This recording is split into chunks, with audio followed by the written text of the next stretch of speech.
Yeah, I learned a couple things yesterday, and one thing I learned, and I thought I knew this, but I guess I really didn't. Do you know why we cheer when we drink?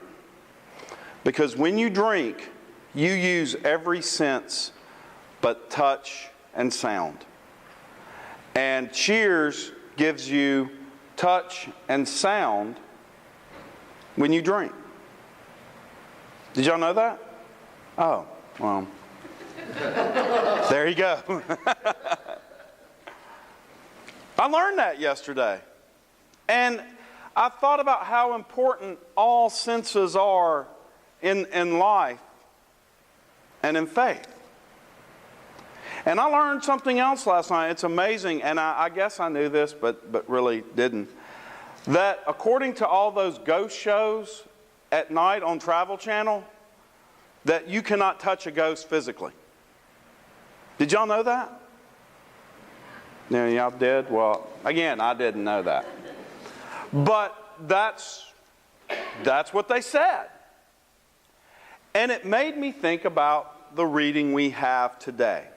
Because the first part of this reading is very, very important to the Christian faith. And that's what I want to talk about. And that is who Jesus was resurrected. Because we can try to make Jesus resurrected lots of things. In Jesus' time, believe it or not, they did not have Ghost Adventures on Travel Channel or Ghost Hunters on Sci-Fi. But they believed in ghosts. They believed in ghosts and spirits and ghouls and goblins. It's really strange, but all cultures believed in them. Especially Greeks believed in them, and the Hebrew people did believe that ghoulies could, and ghosts existed. And a ghost has that characteristic, though, in all the cultures, is you can't really touch them. They can't harm you, they can only scare you. Boo. But physically, they cannot stab you or kill you or do anything to you. So when John is relating the story of Jesus, he made it abundantly clear that Jesus touched his disciples. That it wasn't an imposter because he showed them the holes. And he wasn't a ghost because he touched them and he breathed on them. And that meant he was something different. Something that had never existed before in the whole history of the creation. He was somebody who had died and physically rose again from the dead. And it was very important because there were all sorts of cults that sprang up around the time of Jesus about Jesus.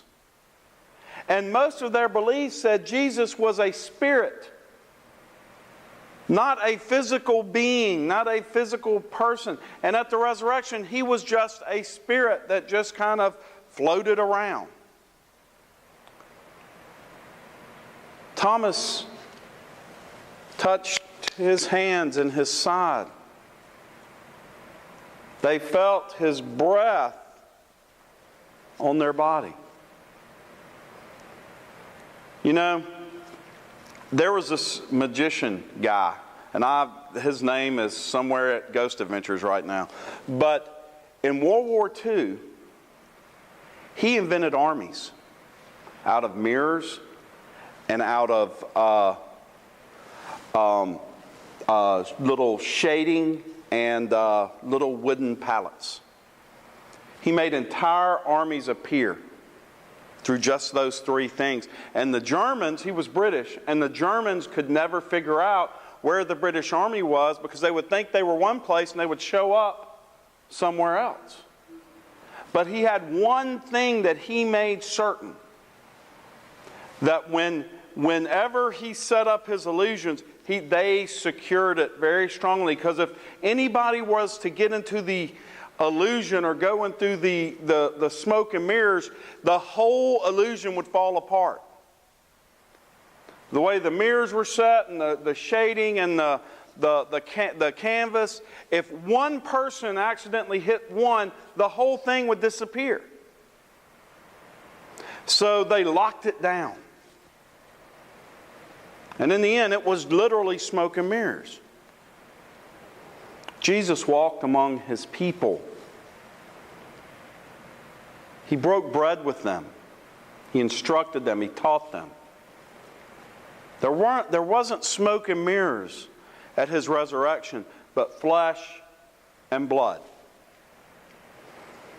And that is an important part of what we say in our Christian faith every day. When we say the Apostles' Creed, we say he was resurrected.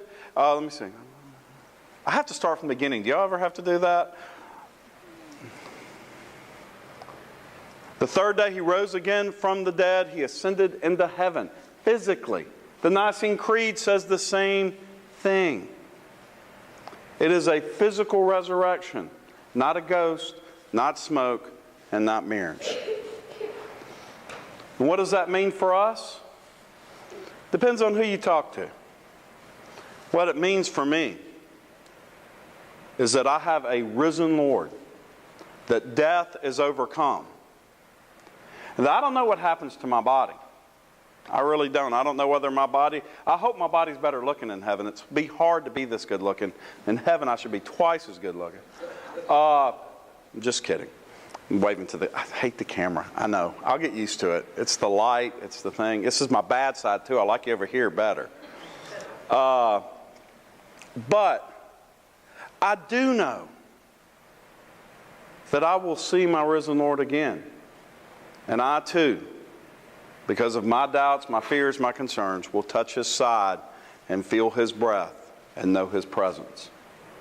So may it be with me, so may it be with you, both now and forevermore. Amen.